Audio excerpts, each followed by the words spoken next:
देखो आज हम देखेंगे सेक्शन 4। सेक्शन 4 में केवल 3 चीजें दी हुई है, मे प्रिज्यूम, शैल प्रिज्यूम, कंक्लूसिव प्रूफ। और सेक्शन 5 की देखो अभी पीछे हम बात कर लेते हैं, evidence may be given for fact in issue and relevant facts. Section 6 की अगर बात करेंगे तो केवल सेक्शन 6 में थोड़ा सा बता के छोड़ दूंगा कि क्योंकि वैसे तो 3.5 लाइन का सेक्शन है पूरा, लेकिन थोड़ा सा इसको आप पढ़ के दोबारा समझेंगे तो जब ज़्यादा अच्छा समझ में आएगा। समय रहेगा तो पूरा करा देंगे, इसको कोई बड़ी बात नहीं है। अब सबसे पहले जैसे हम मे प्रिज्यूम को देखें तो अक्षय जरा पढ़ देंगे कि मे प्रिज्यूम जो लिखा हुआ है। अक्षय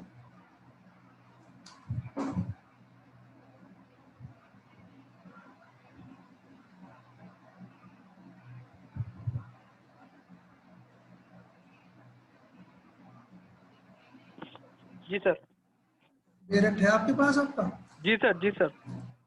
बताएं जरा क्या लिखा हुआ है। Whenever it is provided by this act that the देखो court may हाँ presume that the court may presume a fact, it may either regard such fact as proved unless and until it is disproved, or may call for proof of it. और कोई प्रश्न किया जाए। देखो बेटा, आप इसकी जो मैंने पहले भी कहा था कि केवल लैंग्वेज को पकड़ना है, और लॉ के अंदर लैंग्वेज और शब्दों का ही खेल है पूरा। मे प्रिज्यूम की जब हम बात करते हैं तो सबसे पहले लिखा हुआ when ever it is provided, जहां कहीं भी यह प्रोवाइड किया गया है। प्रोवाइड यानी कि प्रावधानित है कि इसमें प्रोविजन तो है, इसमें एविडेंस एक्ट में प्रोविजन दिए हुए हैं। क्या बाय दिस कोर्ट मे, जो मे शब्द है, मे शब्द दर्शाता है डिस्क्रिशन को। डिस्क्रिशन किसका? कोर्ट का। अब यह कोर्ट का डिस्क्रिशन है, वो उसे प्रिज्यूम कर भी सकता है या नहीं, किसी तत्व का कोई तथ्य अस्तित्व में एग्जिस्टेंस में है या नहीं है, ये डिस्क्रिशन है किसका? कोर्ट का। नहीं मानता हो तो वो प्रिज्यूम कर ही नहीं रहा, क्योंकि उसको पावर दी हुई है, प्रावधानित किया हुआ है किसमें? एविडेंस एक्ट में। तो दो शब्द यहाँ अगर आप पकड़ के चलोगे, whenever it is provided, court में प्रावधान दिया हुआ है किसमें? एविडेंस एक्ट में। द कोर्ट मे प्रिज्यूम, आप देखो दोनों जो वर्ड हैं अपने बेरक में सर्किल कर दीजिएगा, एक तो प्रोवाइडेड को, दूसरा मे शब्द को। कोर्ट में presume effect, it may either regard such fact as proof, या तो उसे प्रूफ मान ले, या कब तक? जब तक कि वो उसे डिस्प्रूव ना किया गया हो, या उसको साबित करने के लिए, या तो खुद देखो यहाँ डिस्क्रिप्शन यही है, या तो क्या है वो उसे प्रूव मान लेगा, प्रिजम्पशन है, या कह देगा कि भैया इसको साबित कर दिए, आप इसको साबित कर दीजिएगा, आप सीधे सीधे से कोई इसके संबंध में साक्ष्य दीजिएगा। अब इसके बाद आप दोबारा जब आप देखोगे व्हेनेवर इट इज डायरेक्टेड, ये जो डायरेक्शन है, एक में प्रावधान दिया हुआ और एक में डायरेक्शन दी हुई है। ये जो डायरेक्शन है, आप इस डायरेक्शन को जो ना सर्किल कर लीजिएगा। By this act the court shall, वहां पे मे लिखा हुआ था, यहाँ शैल लिखा हुआ है। वो जो मे है वो डिस्क्रिप्शन है, और ये जो शैल है, शैल का मतलब है कि कोर्ट को डायरेक्शन दी हुई है किसके द्वारा? एविडेंस एक्ट के द्वारा। Shall presume a fact, it shall regard such fact as proved, या कंपल्सरीली कोर्ट क्या करेगा? वो मानेगा कि ये जो तथ्य है वो अस्तित्व में है और साबित है, जब तक कि इसको डिस्प्रूव ना किया गया हो। अब हम इसके आगे देखते हैं। देखो मे प्रिज्यूम की अगर हम बात करते हैं, when it is provided by this act the court may presume the fact either regard it to be proved unless and until it is disproved or court may call for proof of it। जहाँ कहीं सीधे सीधे से प्रावधान दिया हुआ है कि क्या नाम है कि जी कोर्ट किसी भी तथ्य को साबित मान लेगा या मान सकेगा, क्योंकि तो शब्द उसका डिस्क्रिप्शन है, या उसको साबित करने के लिए वो सबूत मान लेगा। ठीक है, इसके बाद आप शेल प्रिज्यूम देखिएगा। प्रिजम्पशन की अगर हम बात करें तो सीधे सीधे से जो मे प्रिज्यूम है ये तथ्य की अवधारणा है। भाई दो तरीके की प्रिजम्पशन होगी, एक होती है प्रिजम्पशन ऑफ फैक्ट, एक होती है प्रिजम्पशन ऑफ लॉ। और presumption of police जिसको लैटिन में कहेंगे presumption of fact, these presumption are only rational inference which are drawn out on being proved certain other facts। ये तथ्य तब मानी जाती है कि किसी दूसरे तथ्य के साबित होने पर इनको जो है दूसरे तथ्यों पर डिपेंड होते हैं, वे साबित होते हैं तो ये भी मान लिया जाता है कि हाँ ये भी अस्तित्व में है। सपोज के लिए पता लगा कि मनीष ट्रेन से जा रहे और बिना टिकट के इनको पकड़ा गया। अब देखो यहाँ पे दो चीजें हैं जो फैक्ट इशू है, दो चीजें हैं कि whether Manish has purchase ticket और whether Manish has not purchase ticket. क्या मनीष ने टिकट काउंटर से टिकट खरीदा?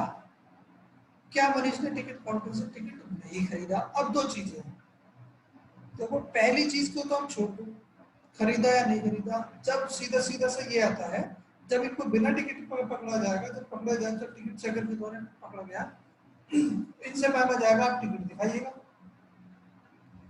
तो जो पहली वाली उदाहरण हम मान के चले थे, जो पहला क्वेश्चन था कि क्या मनीष ने टिकट काउंटर से टिकट खरीदा, ये तुरंत अगर टिकट खरीदा है तो टिकट दिखा देंगे, और अगर टिकट खरीदा ही नहीं है तो ये टिकट नहीं दिखाएंगे। तो इसका मतलब तो दूसरा वाला क्वेश्चन है क्या मनीष ने टिकट काउंटर से टिकट नहीं खरीदा? हाँ नहीं खरीदा। कैसे? क्योंकि जब टिकट चेकर के द्वारा मनीष को टिकट चेक किया गया तो उस समय मनीष को टिकट शो करने में, टिकट दिखाने में असमर्थ थे, और ऐसा तभी हो सकता है जब इन्होंने टिकट को ना खरीदा हो। पहली जो प्रावधान है, पहली जो उदाहरण है, प्रिजम्पशन है, ये रेज होगी। वो दूसरी चीजें बाद में आती है कि वो गिर गया था या नहीं गिरा था, ये सारी चीजें अब तो मेरे इलेक्ट्रॉनिक टिकट साधन शुरू हो गए। अब सीधा सीधा सा these are based upon experience and observation of course of nature, structure of human brain, branches of human affairs, usage। अब देखो इसके बाद इसे आ जाइए जो आपकी मे प्रिज्यूम है, जहाँ पे आगे भी जब आप लॉ में पढ़ेंगे इसमें एविडेंस एक्ट में, मैंने आपको बता के चल रहा हूँ इस शब्द पे जरूर ध्यान देना है, मे पे और शेल पे, एक एक शब्द पे ध्यान देना है क्योंकि इन्हीं का खेल है। और जो अधिकतर आपके जो ऑब्जेक्टिव क्वेश्चंस पूछे जाएंगे बेटा वो यहीं से उठा के पूछे जाएंगे। क्या these presumptions are provided in section 86, 87, 88, 90, 114, 118 of Indian Evidence Act। अगर इनमें आप खोल के देखिएगा एविडेंस एक्ट का सेक्शन 86 तुरंत खोल दीजिएगा सभी अपना अपना।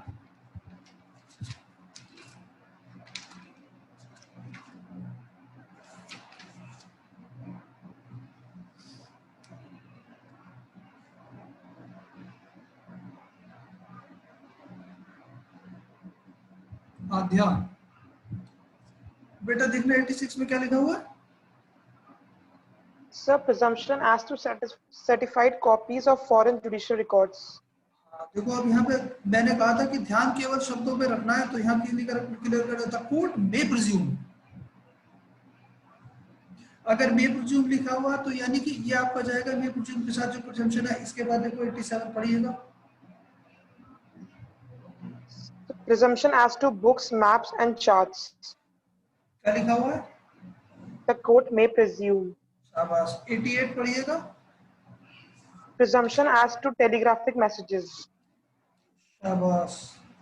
अब इसी के साथ फिर और आगे पढ़िएगा बेटा 89 पढ़िएगा, देखना जरा। Sir, presumption as to due execution etc of documents not produced। इसके आगे बढ़ो जरा। The court shall presume। हाँ, कोर्ट शैल प्रिज्यूम। दो चीजें आएगी, तो इन चीजों को प्रिजम्पशन पे आपको ध्यान रखना है। जब आप इसमें एक्ट में आगे पढ़ेंगे तो इन्हीं चीजों का ध्यान रखना है कि मे कहाँ लिखा हुआ है, शेल कहाँ लिखा हुआ है, प्रोवाइडेड कहाँ है, डायरेक्टेड कहाँ है। इन चीजों का देखो मैंने आपको बिल्कुल क्लियर कट बेटा बता के चलूंगा कि कॉमा फुल स्टॉप का भी पूरा ध्यान रखना है लॉ के अंदर,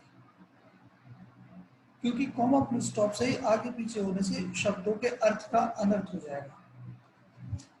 क्लियर है? देखो यहाँ तक किसी को कोई डाउट हो तो कृपया वो अपना हाथ खड़ा कर दे। नहीं तो मैं आगे चलता हूँ। अच्छा आ गया, मैं हैंड रेज कर दिया।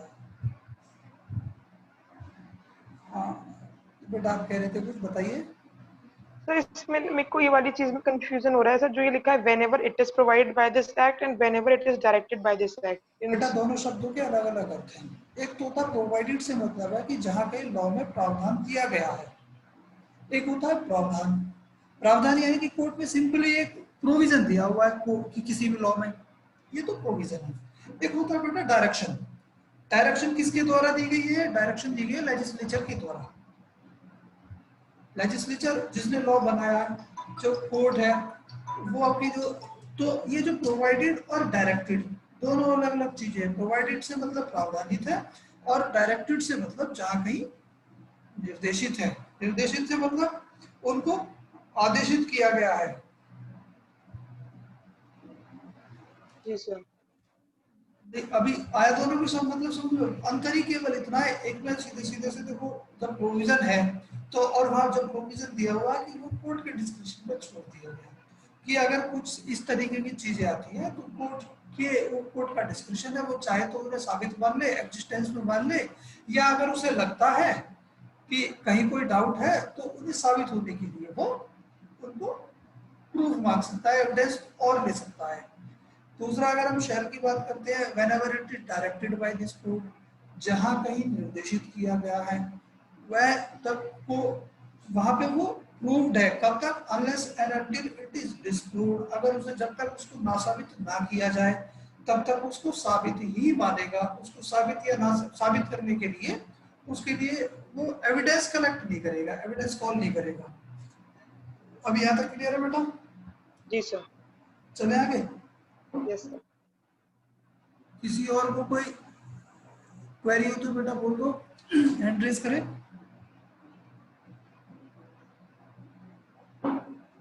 अब इसके आगे देखो, आप चलते हो शेल प्रिज्यूम में कह दिया, देखो आप पीछे कर ये समझ ही दिया कि जो जहां कहीं ये प्रावधानित है तो वहां कोर्ट का डिस्क्रिप्शन है, उस किसी भी तथ्य को वो साबित मानेगा जब तक उसे ना साबित ना किया गया हो, या उसके लिए वो साबित करने के लिए एविडेंस कलेक्ट कर लेगा। दूसरा शैल प्रिज्यूम में सीधा सीधा whenever it is directed by this court, the court shall presume a fact, it shall regard as fact such fact as proved unless and until it is disproved। और इसके आगे आ जाओ बेटा, जो शैल प्रिज्यूम है आपकी बेटा, ये रिबेटेबल प्रिजम्पशन ऑफ लॉ है। हमने पीछे देखा जो मे प्रिज्यूम है that is presumption of fact, लेकिन ये प्रिजम्पशन ऑफ लॉ है। अब यहाँ पे एक शब्द ये रिबेटेबल लिखा है। अब रिबेटेबल को ये हम पूछेंगे, हमारे साथ जुड़े हुए हैं अक्षय भार्गव जी। ये देखो अक्षय से इसलिए पूछता हूँ मैं, ये जी सर। पता जाता है इसलिए पूछ। हाँ रिबटेबल का मतलब यहाँ पे है सर कि ये कोर्ट के डिस्क्रिप्शन के ऊपर हो गया सर, कि हटाया भी जा सकता है और नहीं भी। रिबटेबल का तो हाँ, इस रिबटेबल को आप मुझे जो सेल्फ प्रिज्यूम की डेफिनेशन है मैं उसमें कहीं ढूंढ के दिखाओ बस मुझे। अच्छा अच्छा सर, ये जो रिबटेबल प्रिजम्पशन सर ये है, रिबटेबल इसमें अनलेस और अनटिल में होगा sir. Unless and until it is disprove, यानी कि ये कह दिया कि जब तक इसको डिस्प्रूव नहीं किया जाएगा तब तक ये साबित ही है। कोर्ट की कंपल्सरी कोर्ट को डायरेक्शन है कि वो मानेगा कि ये अस्तित्व में है। That's why it is called the rebuttable presumption of law। अब यहाँ पे कह दिया देखो, court is bound to draw it unless it is disproved by evidence to contrary. जब तक इसके विरोध में कोई साक्ष्य ना दिया जाए तब तक ये कोर्ट की मजबूरी है, उसका वो उसको प्रूफ ही मानेगा। और ये कह दिया भैया, the effect of such presumption is that the party in favor to whom inference of fact to be proved is drawn is discharged from the burden of proof goes on the opposite party। यानी कि सबसे देखो, अगर आप इसमें section 101 को जाकर के देखेंगे, वहां दिया हुआ है कि बर्डन जो है ना, एक होता है फैक्ट अनप्रूवन, एक होता है जो बर्डन ऑफ प्रूफ है वो किसके ऊपर लाई करता है? बर्डन ऑफ प्रूफ हमेशा उस व्यक्ति के ऊपर लाई करता है हु असर्ट द फैक्ट। अब यहाँ पे ये कह देखो, इसमें बता के चल रहे हैं कि सीधे सीधे से जो इन्फरेंस है किसी भी तथ्य को साबित करने का जब डायरेक्शन दे दी गई है, तो उस स्थिति में कोर्ट ये मानेगा कि उसको अस्तित्व में है। That's why it is called the rebuttable presumption of law.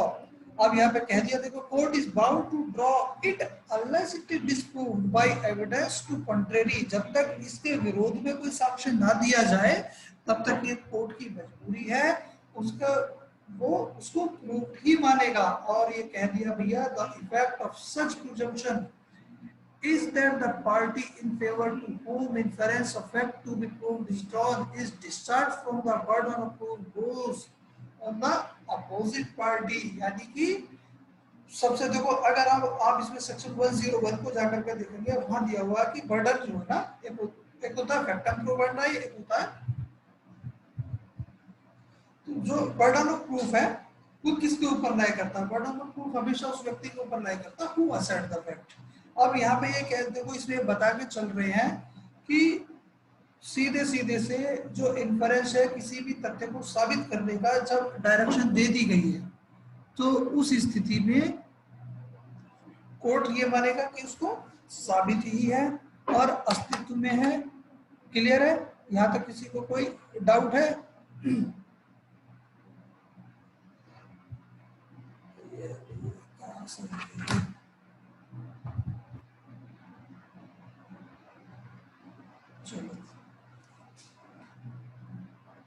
These presumptions are provided in section 79 to 85 and 105 of Indian Evidence Act. This presumption is part of artificial presumption। अब इसके बाद बेटा आप आगे चलोगे कंक्लूसिव प्रूफ। तो वो conclusive proof को मैं पढ़वाऊंगा, एक अच्छे से ही काम कराना चाहिए, तभी जो है भाई। सबसे अपने आप को सबसे कमजोर कौन मानता है, जरा वो हाथ उठा दे, मैं उसी से पढ़वा दूंगा इसको। हर्षित, और कोई कमजोर मान रहा है अपने आप को? शाबाश। अरे भाई, ऐसे करके रहोगे? और कोई कमजोर है? अच्छा, सभी बाकी होशियार हैं। बेलमास,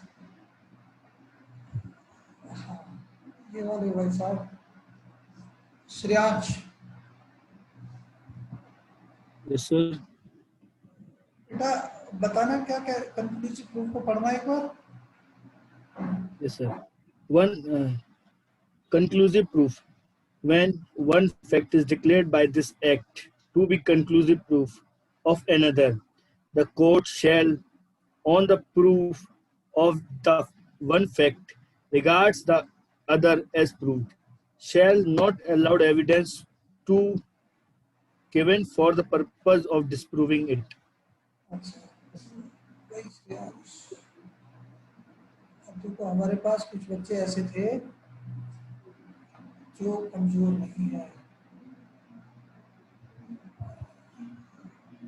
हाँ, प्रिया,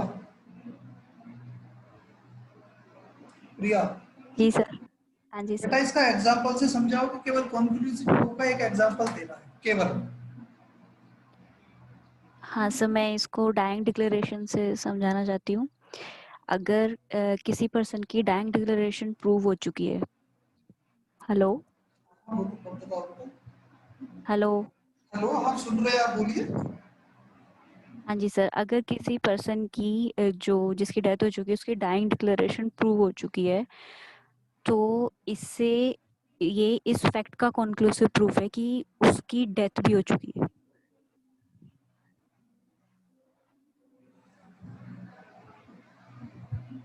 हेलो, हाँ बेटा, रुक जाओगी, अभी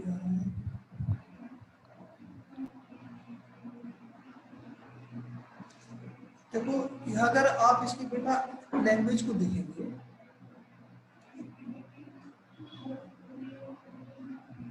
when one fact is declared by this act, जहां एक तथ्य को डिक्लेयर किया गया है to be conclusive proof of another,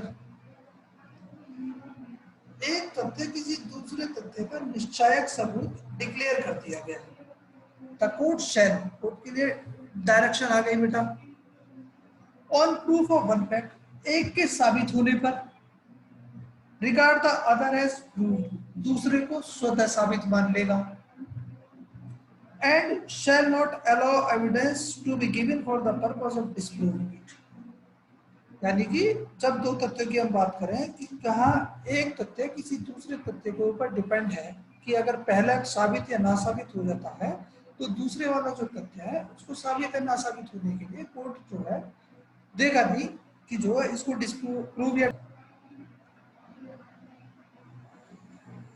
ना।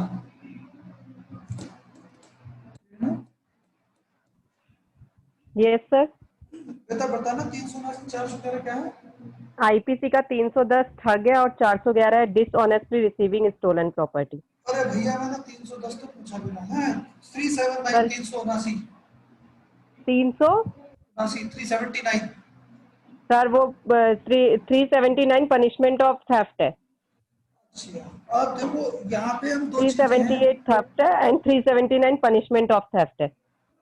देखो मैं दूसरी चीज चलो आप सबको बता देता हूँ। देखो 379 और 411 की जब हम बात करते हैं, एक होता है स्टोलन प्रॉपर्टी जो आप लोग बताएंगे कि जो चोरी की वस्तु क्या है और फिर चोरी क्या है, और 379 बेटा उसका पनिशमेंट है।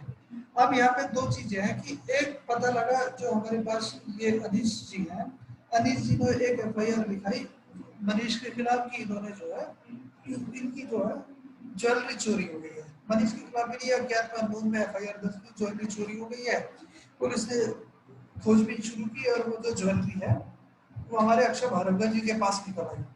अब अक्षय भार्गव जी ने जब इनके पास से वो निकल आई तो अक्षय भार्गव जी से उन्होंने पूछा भैया बताइए आपके पास क्या है जो जिससे आप ये बताएं।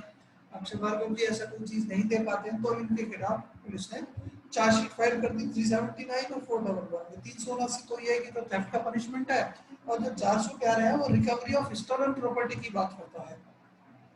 अब यहाँ पे बेटा देखो जो आपकी जो थेफ्ट है, थेफ्ट को प्रूव करने की जरूरत नहीं है। पहले सबसे पहले प्रूव किया जाएगा यहाँ पे 411 यानी कि इनके कब्जे में चोरी की संपत्ति थी।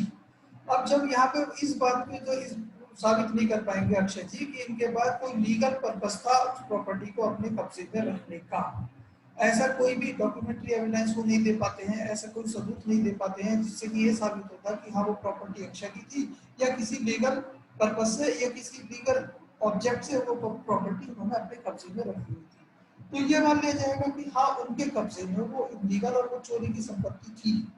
तो जैसे ही 411 साबित होगी 379 स्वतः प्रूफ हो जाएगी। यानी कि यहाँ पर भी देखा जाता है, दो चीजें हमने देखी। जब कंक्लूसिव प्रूफ हम देख रहे हैं तो वहां लिखा when one fact is declared by this act to be conclusive proof of another fact, जहां एक तथ्य कोर्ट के इस एक्ट के द्वारा किसी दूसरे तथ्य का निश्चायक सबूत डिक्लेयर किया गया है तो court shell on proof of one fact, जब कोर्ट है 411 के साबित होने पर द अदर 379 को स्वतः ही प्रूफ मान लेगा और एविडेंस अलाउ नहीं करेगा। फिर 379 के लिए 379 के लिए इस तरीके की एविडेंस नहीं आएगी कि वो उसको डिस्प्रूव किया जाए कि वो जो संपत्ति की चोरी उन्होंने नहीं की थी। अगर वो एक बार तो हमारे मनीष जी इस बात को साबित करने में नाकामयाब रह गए, वो किसी लीगल पर्पज से उनके पास थी या वो प्रॉपर्टी उनके पास उन्हीं की थी, तो उस स्थिति में यही मान लिया जाएगा कि उनके पास उसका इलीगल पोजीशन था या उन्होंने या तो कुछ चोरी की थी या चोरी की संपत्ति उस चोरी में वो शामिल थे। जहां तक किसी को कोई डाउट है तो कृपया करके हाथ खड़ा कर दे, आगे चले। called as irrebuttable presumption of law, यानी कि अखंडनीय उपधारणा। The presumption are provided in 41, 1112, 1133, 115, 116, 117 evidence set. अब देखो 112 की अगर हम बात करते हैं तो 112 का बेरकम खोल के देखिएगा जरा क्या लिखा हुआ है।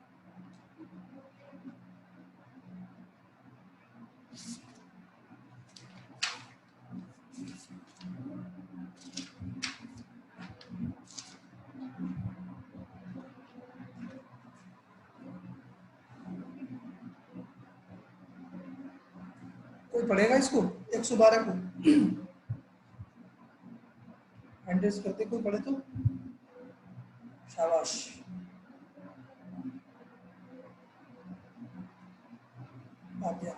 बेटा पढ़ो क्या लिखा हुआ? The birth during marriage conclusive proof of legitimacy. यानी कि शादी के दौरान अगर कोई बच्चा जन्म लेता है, ये तो उसकी जो धर्मस्था है, उसकी जो लेजिटिमेसी है, उसका कंक्लूसिव प्रूफ है।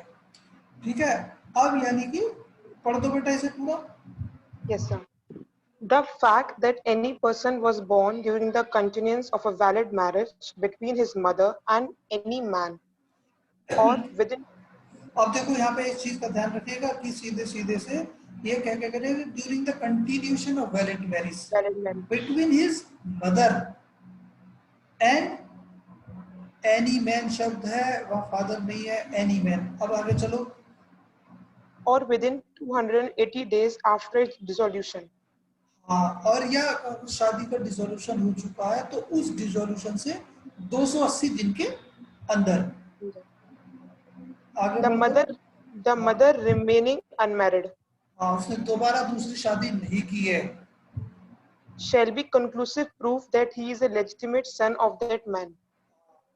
अब इसके बाद देखो हम ये कहकर चले तो बेटा जो कंक्लूसिव प्रूफ है वो क्या है? इर्रिमिटेबल प्रिजम्पशन ऑफ लॉ है, जिसको खंडन नहीं कर सकता।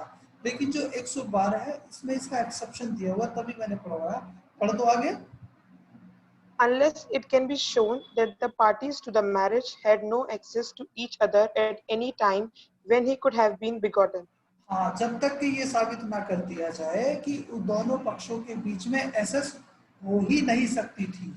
तो अगर ये साबित किया जाएगा कि उनके बीच में एसएस हो ही नहीं सकती थी, तो उस स्थिति में तब तो ये माना जाएगा कि जो उसकी जो लेजिटिमेसी है वो वैलिड नहीं है, अदरवाइज वो उसका लेजिटिमेट सन ही होगा। सपोज मान लीजिए सीधे सीधे से जो during the continuation of marriage, अब यहाँ पे देखो सबसे अच्छी बात ये जो प्रोविजन जो जोड़ा गया है ना, ये किस चीज को प्रोटेक्ट करने के लिए जोड़ा गया है? ये जोड़ा गया है उस बच्चे की लेजिटिमेसी को।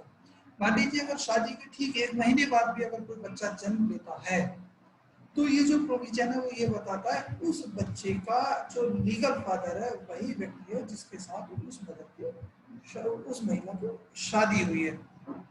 भाई यहाँ तक किसी को कोई डाउट है कंक्लूसिव प्रूफ तक? तो इसके आगे चलते हैं बेटा।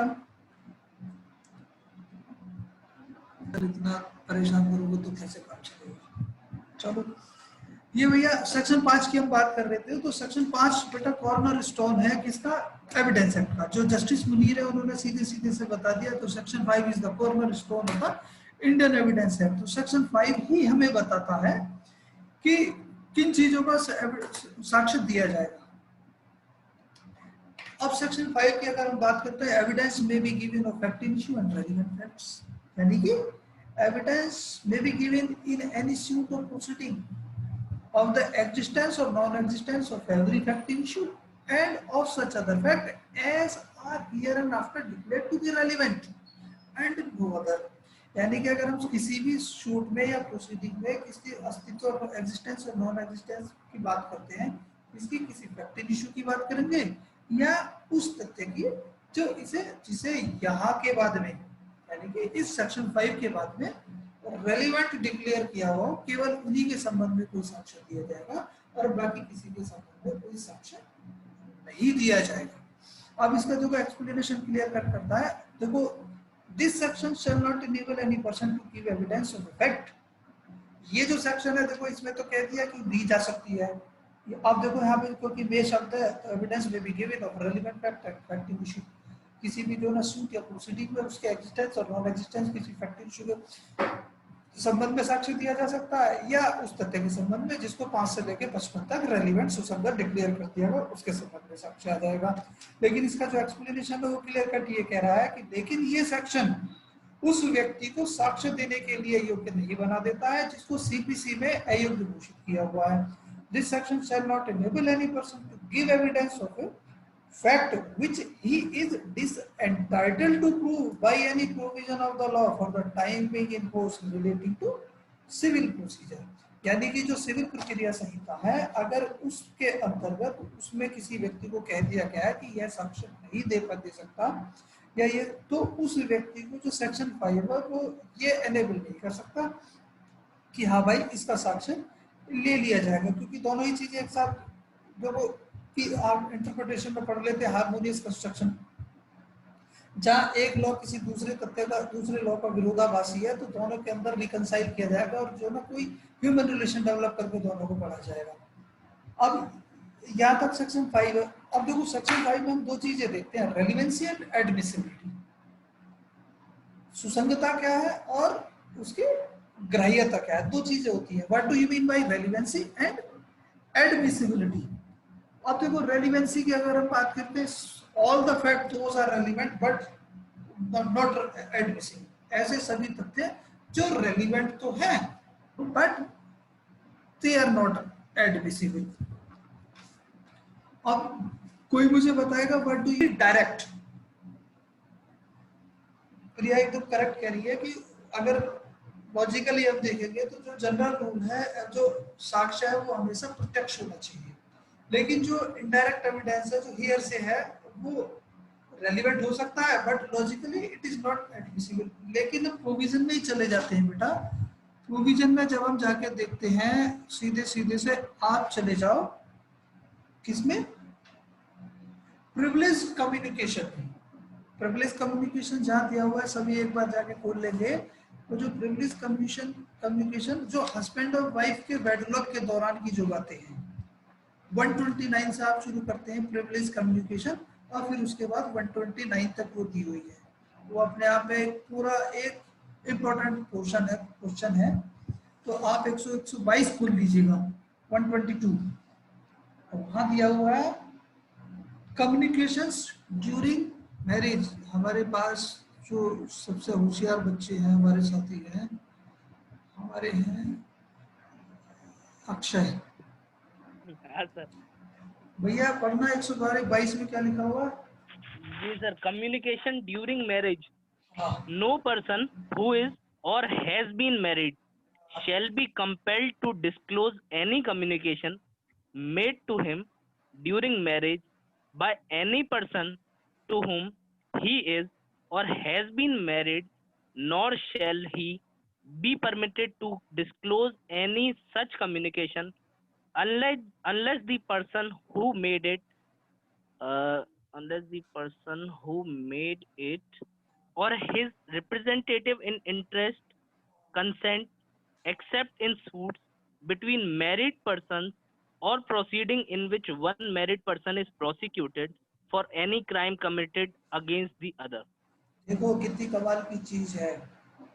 अगर आप देखते हैं कि भैया पति पत्नी के बीच में, चाहे पति ने या पत्नी ने, हस्बैंड ने या वाइफ ने कोई क्राइम कमिट किया और उसकी जानकारी उसने हस्बैंड को या वाइफ को दी ड्यूरिंग वेडलॉक, तो दूसरा व्यक्ति उसको ये परमिशन नहीं है कि वो उस क्राइम के बारे में, उस कमीशन ऑफ क्राइम की क्या है वो एविडेंस दे सके।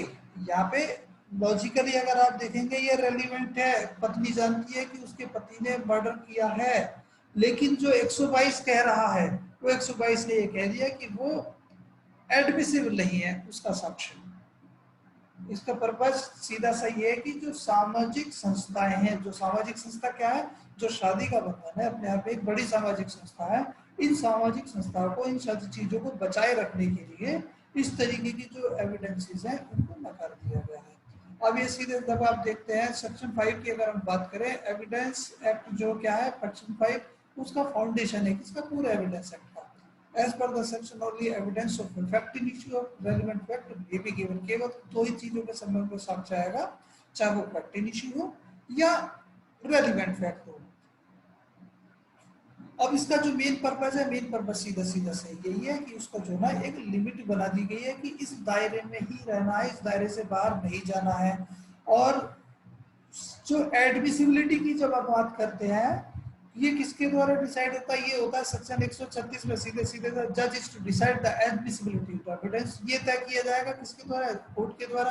कोर्ट डिसाइड करेगा कि whether the fact is admissible और नॉट।